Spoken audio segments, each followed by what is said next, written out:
నమస్తే, నేను మీ KS Naidu. KS నేను సైతం ప్రశ్నిస్తా యూట్యూబ్ ఛానల్ స్వాగతం. హైకోర్టు తీర్పులు కూడా విస్మయానికి గురి చేస్తాయా? న్యాయమూర్తులు కూడా ఒక్కసారి ఆలోచిస్తారా అంటే అవుననే అనుకోవాలి. నాకు తెలిసి ఇలాంటి ఘటన నాకు తెలిసి ఏ న్యాయమూర్తి కూడా ఇలాంటి పరిస్థితి ఎదుర్కొని ఉండకపోవచ్చునేమో. ఎందుకు చెప్తున్నానంటే, నెల్లూరులో ఈ మధ్యకాలంలో బాలాజీ నగర్లో వైఎస్ఆర్సీపీకి సంబంధించినటువంటి ఒక నేత యొక్క ఇల్లు కూల్చడం జరిగింది.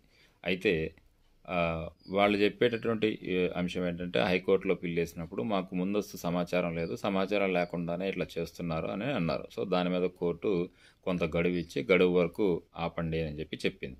సో చెప్పడం జరిగింది, అంతేగాని రాతపూర్వకంగా ఆర్డర్స్ అయితే ఇవ్వాల. సో దాంతో నెల్లూరు కమిషనరు ఒక అడుగు ముందుకు వేసేసి 24 తేదీ దాకా కదా మీకు టైం ఇచ్చిందని చెప్పేసి 27వ తారీఖు దాన్ని పగలగొట్టేసినట్టు పరిస్థితి. సో దాంతో మళ్ళా కోర్టుకి ఆ ఫోటోలు అవి ఇవి తీసుకొని వెళ్ళి కోర్టులో ముందు పెడితే వీళ్ళ తరఫున వాదించినటువంటి లాయర్ చెప్పినట్టు సమాధానం ఏంటంటే, జడ్జి గారు మీరు ఇచ్చినటువంటి ఆర్డర్స్ బాగానే ఉన్నాయి, కానీ మీరు రాతపూర్వకంగా ఇవ్వలేదు. రాతపూర్వకంగా ఇచ్చుంటే ఆపుండేవాళ్ళం. సో మీరు రాతపూర్వకంగా ఇవ్వలేదు కాబట్టి మేము ఆ కార్యక్రమము చేశాము అని అన్నారు.